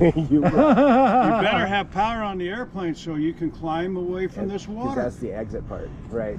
Perfect. Yeah, yeah. Okay. That's why you go to full power and check all your engine instruments so you safely can be launched. Now your airplane engine takes over. Sure. Yeah, yeah. Nice. Okay, there's where they put the holdback assembly. Okay. Now you've seen this before. Here's, Yeah. but we've taken all of that out of there. So then the shear pin is right. It would be hooked in right up there, right at the beginning of the Right at the holdback beginning. assembly, because it connects to the ship. So Yeah, the you said holdback part to of the it. airplane. You said half of it goes with the plane and half Yes. of it. Yeah. So it has to be right next to the landing gear. So the holdback's assembly, there must be a couple of them that they can swap out as they move through, There's- right? 3, 4, 5. We They're launch about color-coded. 7 different kinds of airplanes. They're color coded. They're color coded in different lengths for each airplane, so the crew does not put the wrong holdback assembly onto the wrong airplane. And then I'll bet you the dog bone is individualized for the individual. Yes. Okay, because that makes sense. Because when you're stressed out, the last thing you want to do is you want to, farm out the opportunity for error. Yeah. So that would be proper. Yeah, you don't want to put the wrong holdback assembly on the wrong airplane. The big picture I'm getting from this is it's just all the teamwork and the cooperation. It's orchestrated. Yeah, like an chaos. orchestra, to just make this whole thing happen has just got to be so much The teamwork kids know what and they're everything, doing. and the pilot yeah. knows what he or she's doing too. Yeah, everybody's relying on each other, and You're relying on the people that are hooking you up to the catapult. yeah. Because there's one guy that all he does is he picks the holdback and loads that. That's Right, his that's job. his job. That's all he does. For the and day then he or eats a for the burger, week. and he does that all day long. Yes. Well, this is so good. I really can I get a picture with you? Sure. Oh man.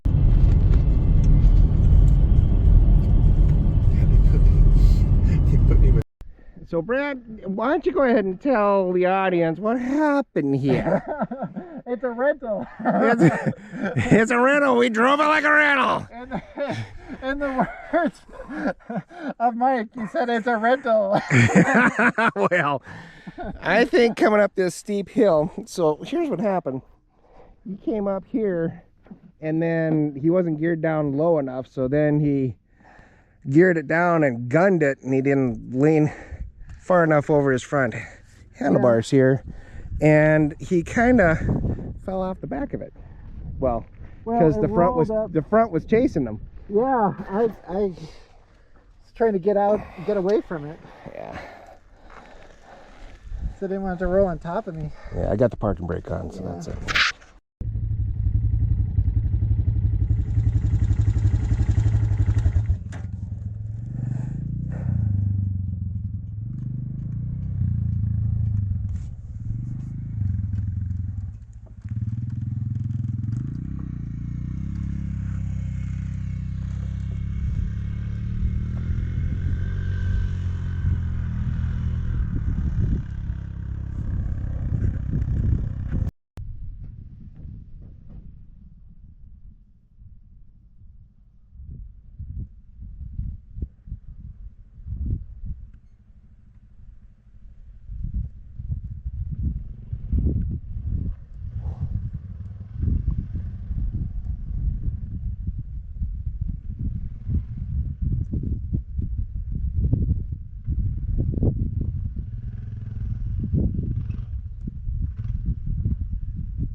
I tried to go that way, and it was just like, nope. Yeah. You're not gonna go that No, way. no, no, no, no, no, no. Nope, nope, nope, nope, nope. You're not doing it. Sure. You may want to go there, but nope, not happening.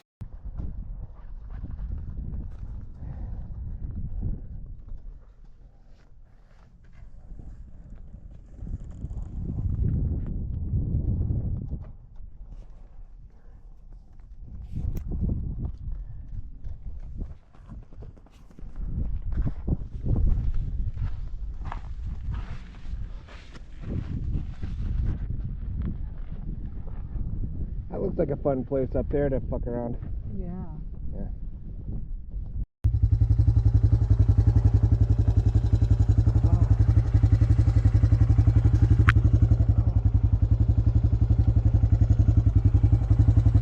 Goggles are like watching the. Obviously practicing something there, aren't they? I mean, he just keeps. Well, I think he's practicing landing in the desert. Yeah. Because of all the sand Almost like and shit. almost like a touch and go kind of a thing. Like you do in airplanes.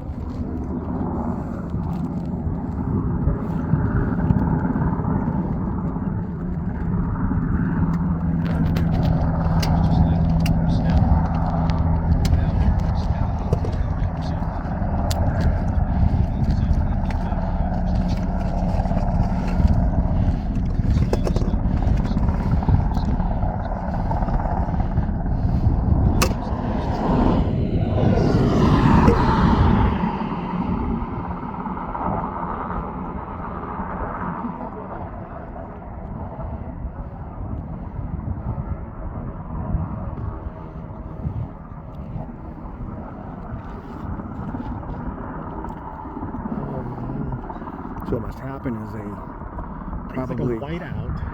Yeah. Yeah. But probably what happens is they've got enough downwash to get it clear, and once they've got it clear, then they'll land. Oh, I see what you're saying. So I'm thinking.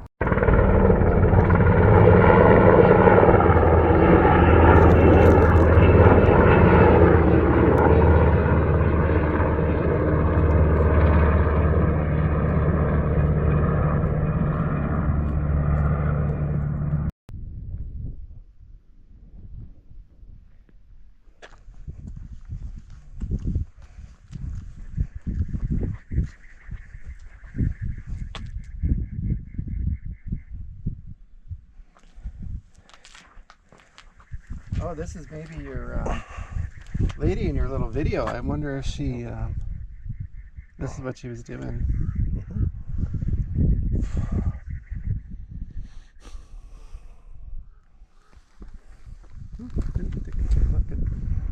I don't know if I want to walk the.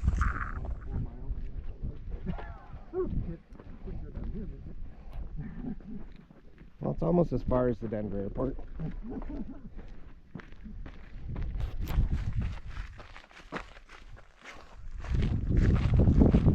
Almost.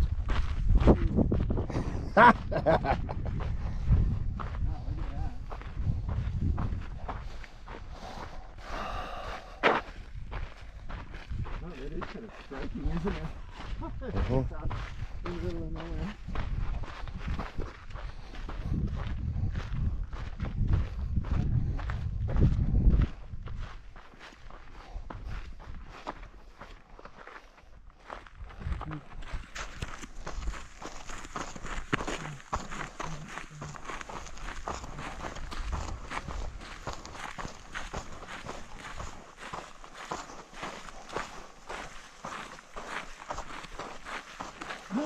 Dude, here you go. Bam. Mesquite.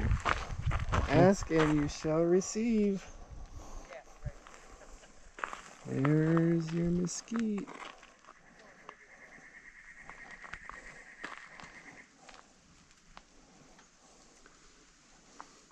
Mesquite. Food sources. The beans. Huh.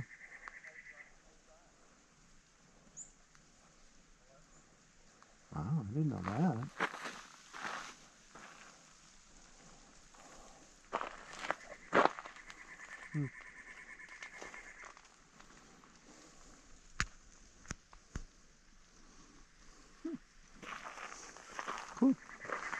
There you go.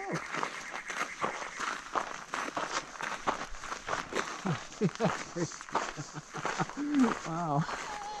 It's like this came out of nowhere.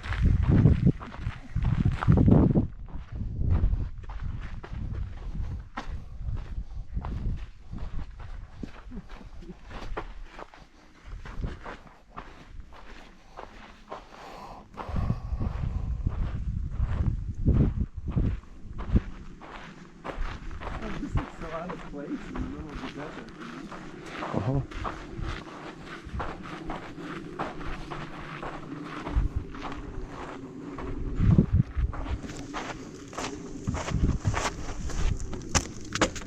Let's get a picture here. Okay, this is Heart Shaped Rock.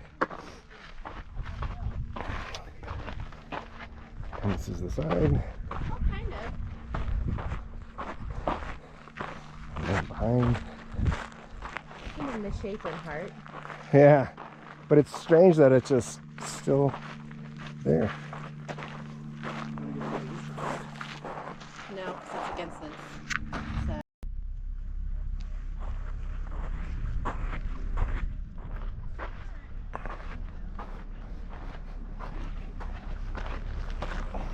Now look at the rock, Ava.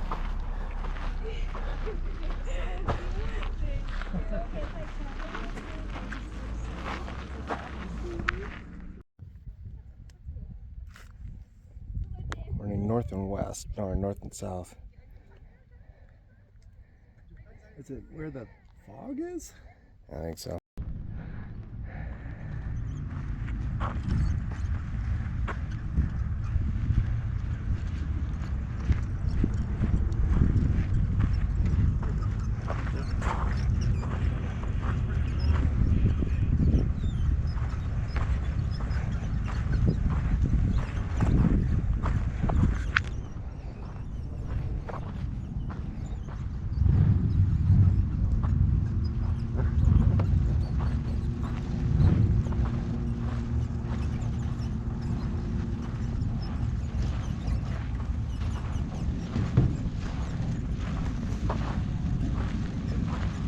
Told them we wanted the 5,000 higher tour. Did you tell them which tour we're doing? Yeah, the taller one. Okay, yeah, 155. I guess I need to set up.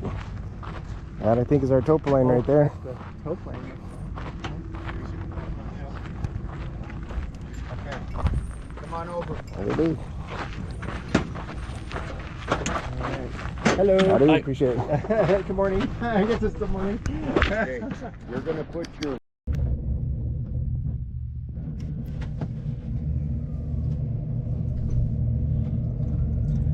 I've got my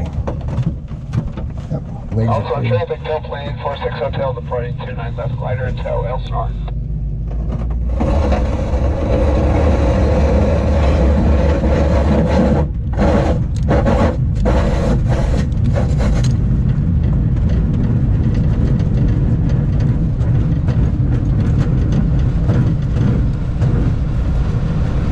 That plane's got some horsepower, doesn't it? Yep.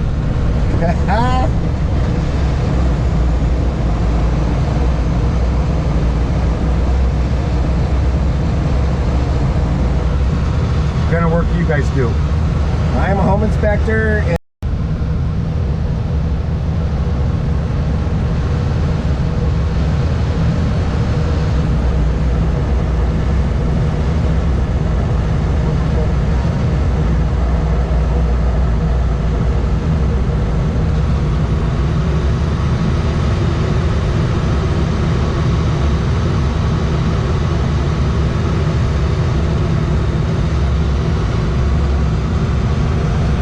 yeah, we've been here all week. We've done Joshua Tree and San Diego Zoo, and we went skiing last night. And did you?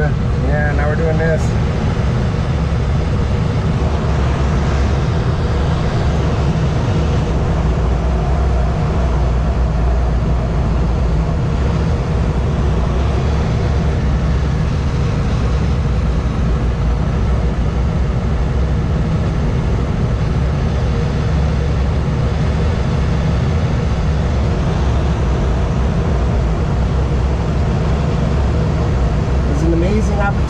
out here, huh? Yep.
How many people do you have in it?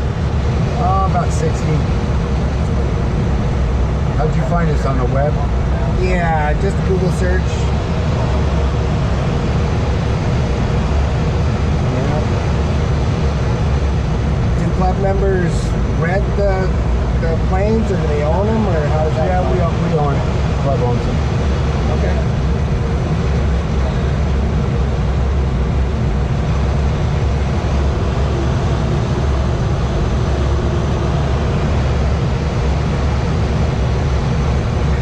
How many hours to get certified in glider?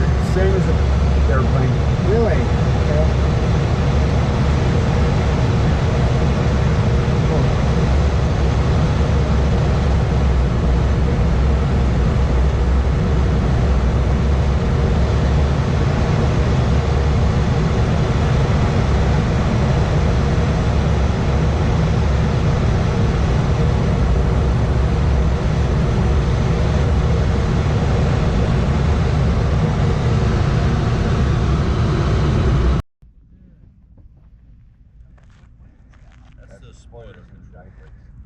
I'll show for you the break. when we Okay. land.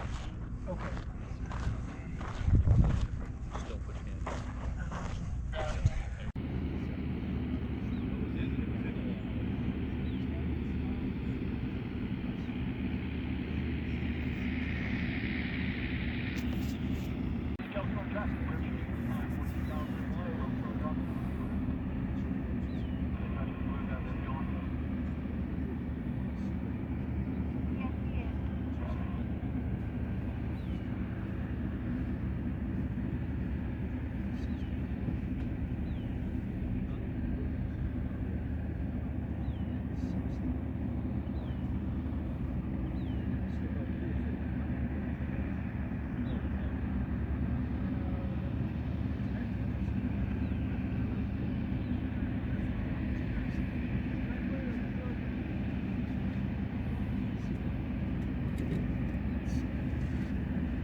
Not today, I flew yesterday. I would think today might be a little better. Tim said there was a little something over the towers, but I didn't know what to make of it because they don't really It's a little early. I mean, it's only, what, 12 o'clock?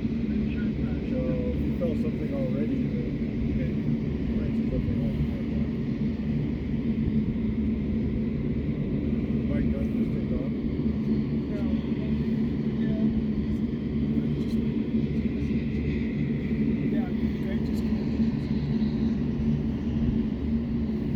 Maybe they'll find something.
might get a second lesson. Yeah, he's used to an autopilot. Not used to actually having to move the stick around.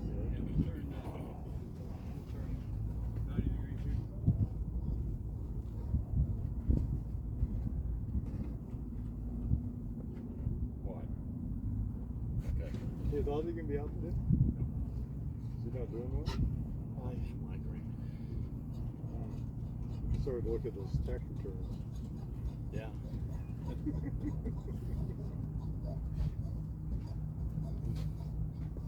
Yeah, hopefully it'll get better soon. Yeah, hopefully he'll be feeling better by this time. Oh, you think it'll be that close? Sometimes. A couple of hours. He hasn't really determined what triggers him. He thinks it's chocolate. Well, that's not eating chocolate. Stop eating chocolate then. They say to do it with somebody who. He looks high. Yeah, it's for safety, and so I just never have. But I thought he was coming in high when he brought me in, and he just dropped it down and It's not far. let her grind. I'd go when I'd come Coils out will here knock it in right 2 down. hours. I'll do over 30 miles. Is he Yeah, going for the aim point? What's he aiming at? Yeah, like I can show you what a seal. We'll find out. You'll have to ask him. He's aiming to stop right up here. I think he blew well past it. Yeah, he didn't get the aim point. He's aiming for that cone. He'll stop right over there. He got the high energy. Oh, this is Mike. It's not his thing.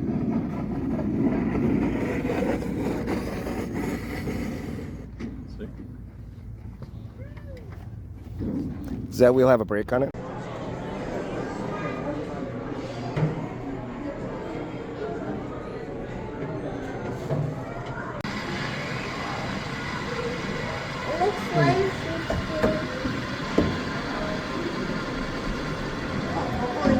Now there's colors, blues and reds.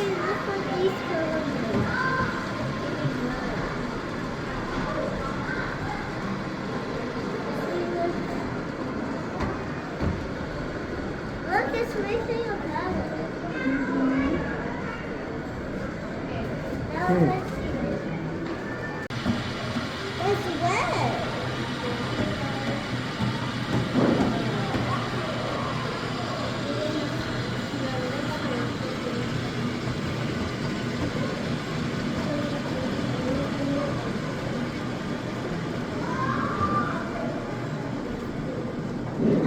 Yeah, so this just, it looks like it goes to like a side.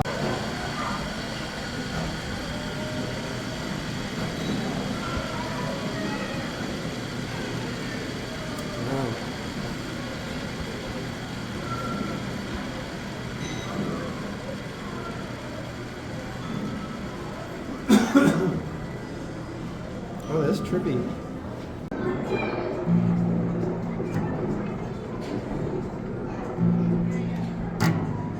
Oh, that's cool. It's like on a pedal. What do you teach it for? It's neat. I've never seen something like that before. So it's almost like a strobe. Yeah. Like basically like a timing light.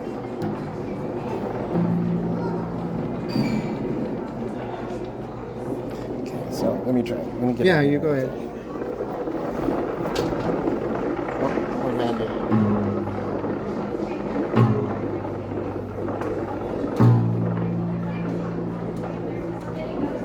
It's difficult to see in the camera because of.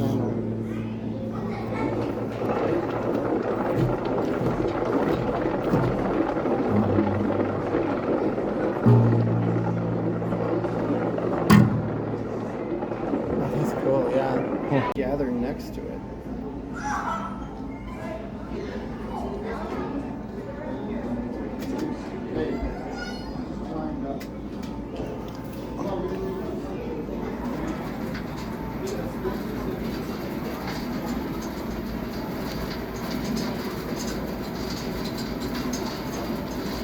No, there's different sizes.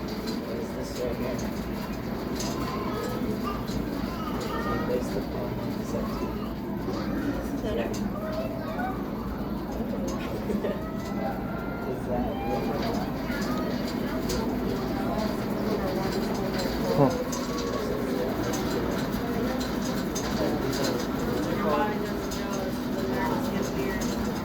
it feels like it's brand. We're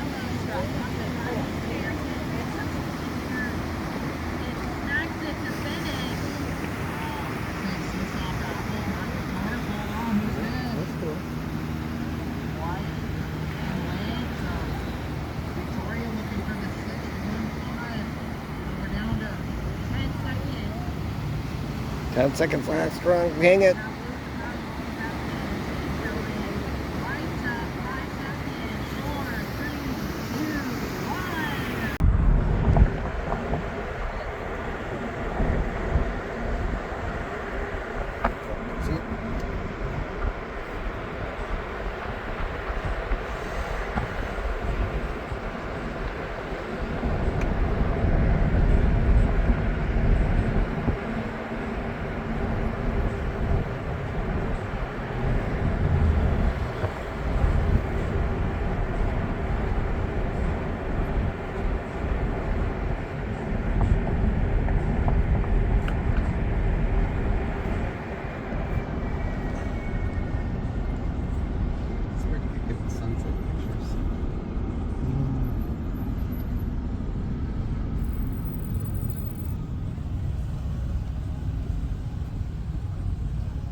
Standing there holding it. So is that the first time? No, it's not the first time. No, sir. No, no. Done that before. Was the moment important that you were trying to capture? Yes. Yes, it was very important. And what was your reaction? What was your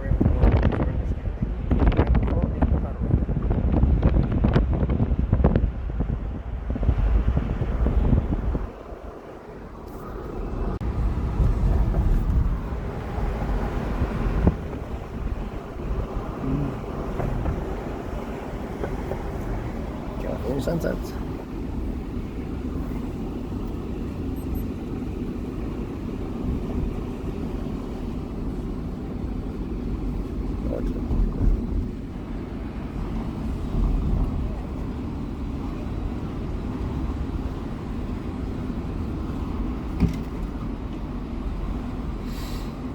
You know, there's times when I'm back at the house or whatever, and there's the sky is just right with the right cover, cloud cover, and it's just the whole thing is just lit up in colors, pinks and purples and blues. Yeah, I remember. Yeah, I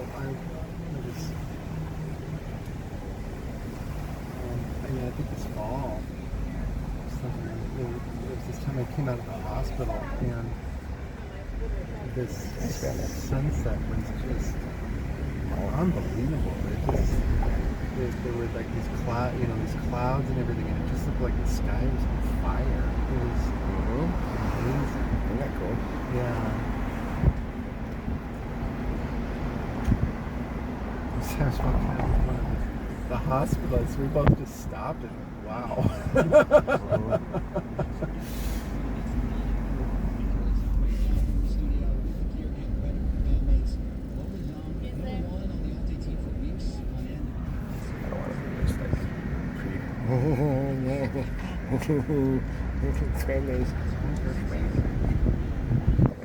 I'm just trying to cover it. Just trying to be subtle about it. Not real subtle, unfortunately. I'm not. Yeah. Oh.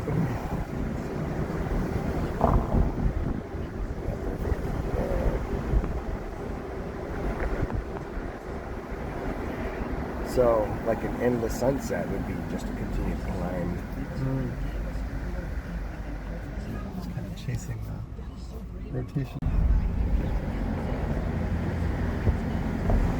Yeah, they were talking about, like when that solar eclipse came, they had these fighter jets that were going, and they were trying to fly along close to the eclipse so that you get these measurements and stuff, but it's been faster than the fighter jets.